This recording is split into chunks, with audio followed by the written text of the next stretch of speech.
પાટણમાં હરીજમાં ઠાકોર સમાજના બંધારણનું ઉલ્લંઘન થયું છે। સાંસદ જ્ઞાનીબેનની હાજરીમાં જ બંધારણનું ઉલ્લંઘન થયું। પાટણના પૂર્વ ભાજપ પ્રમુખ દશરથ ઠાકોરના દીકરીના લગ્ન હતા। વીઆઈપી રિસેપ્શન ભોજન સમારંભનું આયોજન થયું। લગ્ન માટે મોંઘી કંકોત્રી પણ છપાવી। બંધારણ મુજબ લગ્નમાં એક મીઠાઈ પીરસવાનું નક્કી છે। દશરથ ઠાકોરના ઘરે બંધારણનું ઉલ્લંઘન થતા લોકોમાં રોષ છે। સોશિયલ મીડિયા પર પોસ્ટ વોર શરૂ થયું છે। અર્જુન ઠાકોરે પણ સોશિયલ મીડિયામાં પોસ્ટ કરીને આ વાત કરી છે। હાલાકી કેટલાક લોકો એમ કહે છે કે આ જે પરગણું છે એ અલગ છે અને એના જ કારણે અહીંયા હજુ બંધારણ લાગુ નથી પડ્યું, પણ લડાઈ ચાલી રહી છે। કારણ કે જેને સમાજમાંથી બહાર કાઢ્યા છે એ લોકો પણ આક્રોશ વ્યક્ત કરી રહ્યા છે। તમે જોઈ રહ્યા છો કે હવે ઠાકોર સમાજના અગ્રણીઓ આ મામલે શું નિર્ણય કરે છે એના પર નજર રહેશે।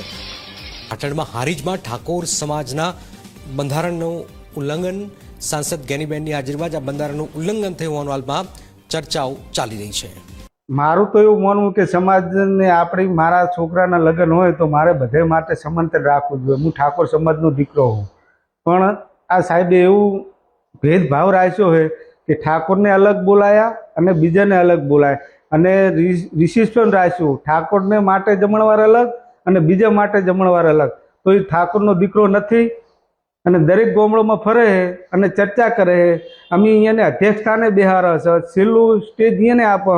તો આ બંધારણનું પાલન નથી કર્યું તો એ વ્યક્તિને દિલ ખોલીને કહેવું જોઈએ કે હા મેં બંધારણ નહીં કર્યું અને હું પાપી છું।